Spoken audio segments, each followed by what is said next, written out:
ভাগো।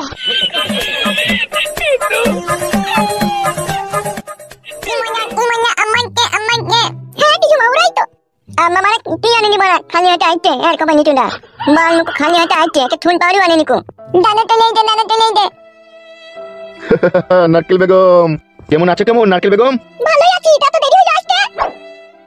দিনের ট্রেনটা পাইনি তো, রাত্রির ট্রেনে এসেছি, সেজন্যই তো দেরি হয়ে গেল। আর এই যে বৌমা, যা হবার হয়ে গেছে, এইসব বিষয় নিয়ে তার কোনো কথা না ওঠে, ঠিক আছে? আমি আর কি বলবো বাবা, ওকে আমি কোনোদিনও কিছু বলেছি? তুমি ঘরে এসো, তুমি ঘরে এসো।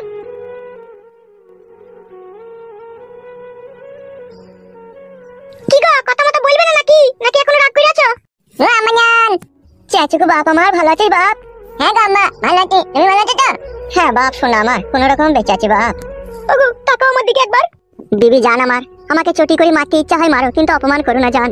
আমি এমনই একটা কাজ করেছি, এই কাজের জন্য পৃথিবীর কোনো নারী তার স্বামীকে ক্ষমা করতে পারে না। তুমি নিজের ভুলটা বুঝতে পেরেছো, এতেই আমি অনেক খুশি। আমি তোমাকে কিচ্ছু বলবো না।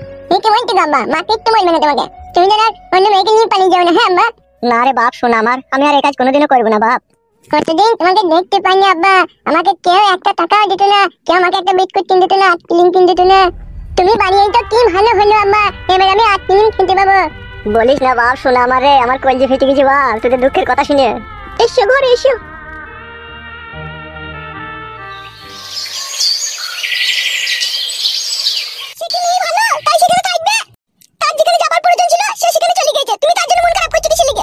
আমি মন খারাপ করিনি রে, যতই হোক বিয়ে তো করেছিলাম তাকে, তা সে কাউকে কিছু না বলে হঠাৎ করে কোথায় চলে গেল? সে জাহান্নামে যাক, দুনিয়া থেকে উড়ে উড়ে চলে যাক, তাহলে তোমার কি? আমি তো জানি গো শোনা বউ আমার, সে বাড়ি থেকে চলে গেলে তোমাদের ভালো হয়, কিন্তু সে চলে যাক, তাতে আমার কোনো অসুবিধা নাই। কিন্তু সে কোথায় গেল, কে নিয়ে গেল, সেটা কি জানো? সেটাই জিজ্ঞেস করছি গো। তুমি অত উত্তেজিত হয়েছো কেন? আমি কি করে জানবো? আমি কি তার পিছু পিছু গিয়েছিলাম? মারা মিথ্যা হারামি লোক, আবার তুই মেয়েটা নিয়ে মায়ের সাথে ঝগড়া করতে?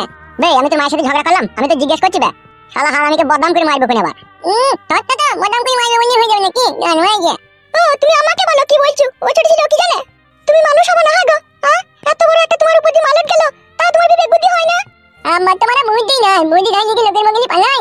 কত মানুষকে দুঃখ কষ্ট দিবা গো তুমি? একবারও কি আমাদের জন্য তোমার বুকের ভিতরটা কাঁদে না? মানুষ হওয়ার চেষ্টা করো, আর অমানুষ হয়ে জীবন কাটিও না। তোমার জীবনের সাথে তো আমাদের দুজনের জীবনে জড়িয়ে আছে, বলো? সবকিছুই তো করলে, করনি তা তো নয়, বলো? তাহলে আবার কেন সেই ছুরির লেগে তুমি অত উতাল পাতাল করছো নিজেকে নিয়ে? উতাল পাতাল করলাম? আমি তো জিজ্ঞেস করলাম রে বউ, যে আমার আরেকটা বউ কোথায় গেল? তুই ভুল বুঝছিস কেন বউ আমার? আমাকে যা হবার হয়ে গেছে, যে যাবার সে চলে গেছে, ঠিক আছে? ওইসব কথা তুমি বাড়িতে কোনো সময় আলোচনা করবে না। তোমার ছেলে আছে, আমি আছি, বাবা আছে, মা আছে, এদিকে নিয়ে তুমি থাকো। ওইসব ভুলে যাও তুমি, যা হবার হয়ে গেছে। কি হলো কি বৌমা, আবার এত চিল্লাচিল্লি হচ্ছে কিছু লেগে? কি হলো কি? কি হয়েছে কি? বললাম না বাড়িতে কোনো চিল্লাচিল্লি হবে না আর। আমি চিল্লিয়েছি বাবা? আমি তো চিল্লাইনি। ও জানো আমায় চিল্লাইতে সেই বউটা লেগে। এই তুই মানে কথা বুঝিস না কেন বলতো? বাগো আমি সেরকম কিছু বলিনি, আমি শুধু জিজ্ঞেস করলাম আরে আমার বউটা কোথায় গেল, এটাই শুধু বললাম। ওইসব বলার প্রয়োজন নাই তো, সে পালিয়ে গেছে বাড়ি থেকে, যে যাবার সে চলে গেছে। খবরদার ওইসব কথাবার্তা নিয়ে এই বৌমার সাথে কোনো ঝগড়া করবি না, বলে দিলাম তোকে আমি। বেশ বাবা ঠিক আছে, আমি কিছু করবো না। আর একটা কথা শোন, তুই কোনো হারাম দুরুম করে বাড়ি থেকে বেরোবি না, ঠিক আছে? এমএলএ সাহেব জানতে পারলে একটু অসুবিধা আছে, একটু লুকিয়ে চুরি থাকার চেষ্টা করবি, বুঝলি তো? আমাকে মারবি বলো বাবা এমএলএ সাহেব? মারতে পারবে না, তবু একটু সাবধান থাকা ভালো নয়। তার বউকে নিয়ে পালিয়ে গেলি, তাতে একটু রাগ থাকতেই পারে না। বেশ ঠিক আছে আব্বা, তুমি যা বলো তাই হবে, আমি বাড়ি থেকে বেরোবো না।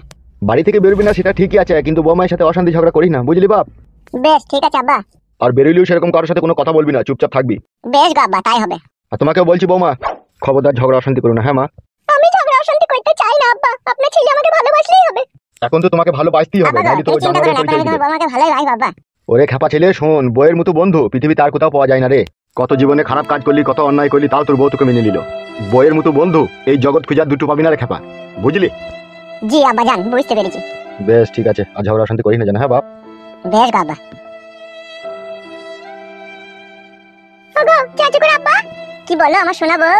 তুমি সারা রাত ট্রেনে জার্নি করে এসেছো, তুমি চানটা করে নাও, দিয়ে ভাত খেয়ে নেবে। বেশ বউ বেশ। বাথরুমে দেখো গরম জল আর ঠান্ডা পানি দুটোই আছে, দুটোকে পাইল করে চান করে নাও, গিয়ে যাও, তাহলে পথের ক্লান্তি দূর হয়ে যাবে। হ্যাঁ সোনা বউ আমার যাই। তুমি যাও, আমি রান্নাটা খসাচ্ছি।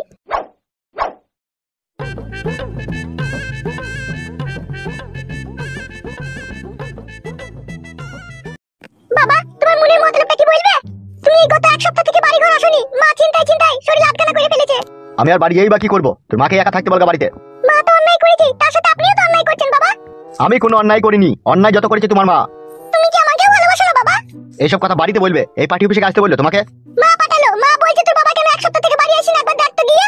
ঠিক আমার সময় হলে চলে যাবো আমি, অত তোর মাকে আমার লেগে চিন্তা না করলেও চলবে, বলে দিবি যে। আপনি কিন্তু বাবা সন্ধ্যার সময় বাড়ি আসবেন, এই বলে রাখলাম আপনাকে আমি। আরে আমার বউ কিছু বুঝতে পারেনি তো এই ব্যাপারে, আমি ফালতুর বউকে বিয়ে করেছি। বিষয়টা বুঝতে পারার তো কথা নয় ওস্তাদ। আর কথা হচ্ছে ওস্তাদ, বৌদি বা কি করে জানবে তুমি বিয়ে করেছো?